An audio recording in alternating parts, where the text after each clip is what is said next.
We've had the absolute pleasure of playing Resident Evil Requiem on the PS5 Pro, and from a visual standpoint, it is a stunner.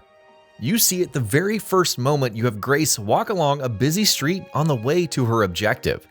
You see it in the first shot of Raccoon City, a gaping crater that was once a place full of activity and life.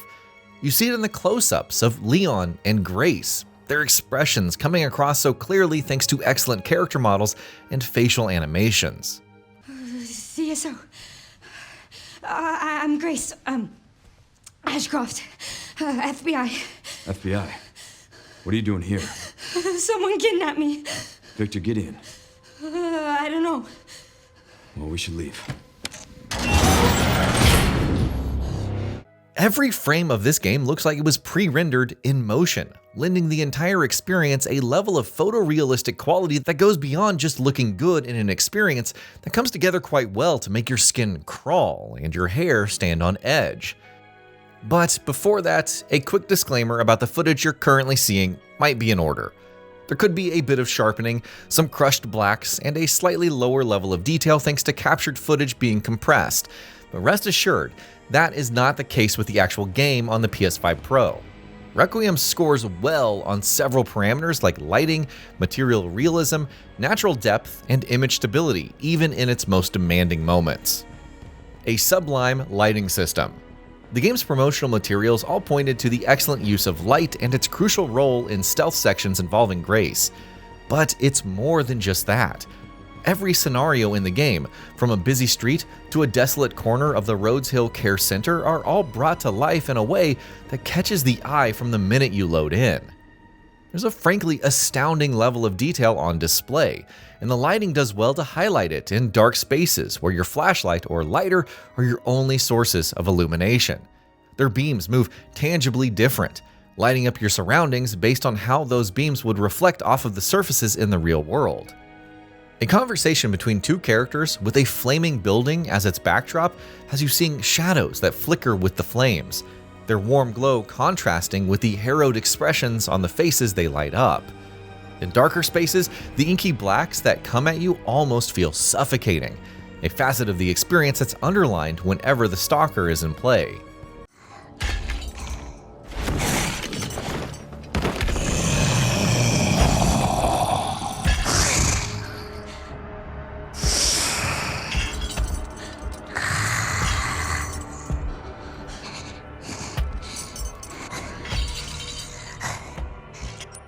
The light becomes all the more important when it's in short supply, making a well-lit room feel very safe thanks to the stark contrast it presents to the darkness that you were navigating just moments ago.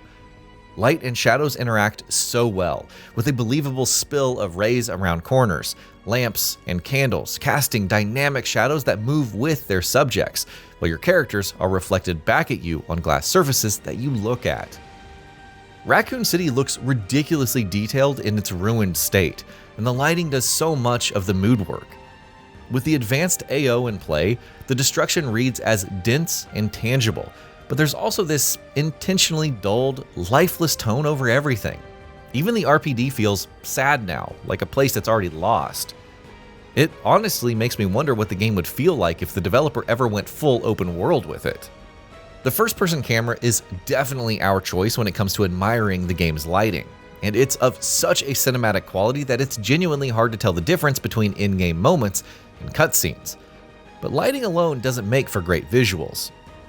Graphical parameters that stand out.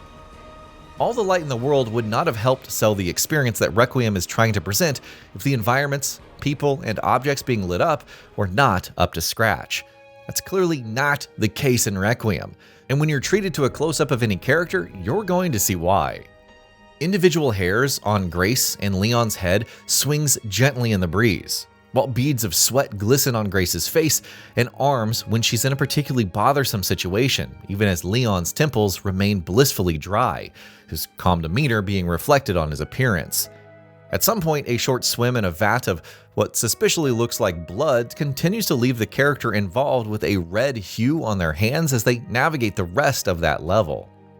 The facial animations could have you believing that there are real actors on your screen and not animated models that have been prepared to make things look as real as it can get.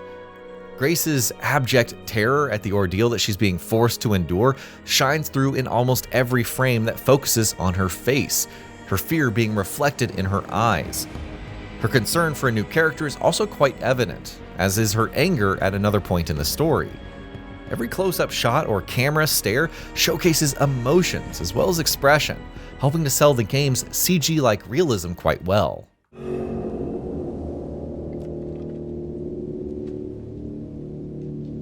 It's so nice to finally meet you, Leon.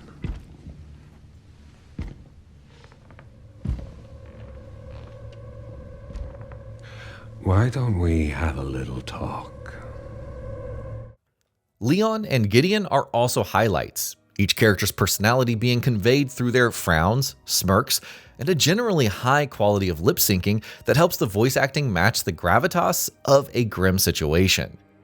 And there are a lot of those in the game, thanks to a bevy of enemy designs that are absolutely horrific, as they should be. You can see the pained expressions on the faces of zombies, a somber reminder of the people that they used to be before their transformation. The stalkers and other bigger threats are just as grotesque, and the manner in which their bodies respond to your bullets or other weapons is incredibly detailed and well implemented. Chunks of flesh are ripped off of their bodies in real time, the trajectory of your bullets being reflected so well with each shot. Their faces contort in pain, every hit they take being conveyed back to you in excruciating detail, just as it is when you take some damage of your own. It all takes place so seamlessly that bringing up a pause menu can feel quite disconcerting in the heat of the moment, the screen jerking you out of moments that are so engaging that you forget the borders of your screen even exist. Blood behaves so realistically you might even find yourself diving out of the way of it in the event that your character meets their death at the hands of an enemy. The death animations for both your characters and enemies are absolutely brutal, made all the more satisfying by the game's incredible approach to its material realism. A tailored approach to visual fidelity. It could have been easy to oversell the photorealism of it all, but Requiem clearly avoids that trap, using its volumetrics and elements very well to present environments that feel as they should. Faraway shots of Rhodes Hill showcase a creeping fog that interacts so well with objects around it that it looks very natural. In another shot, Leon's Porsche speeds down a busy street, its sleek paint reflecting the lights around it while the road looks ever so well detailed, glistening with a slight sheen of rain on its surface. None of these details look too overdone, but work so well to present an immersive experience that they stand out nonetheless.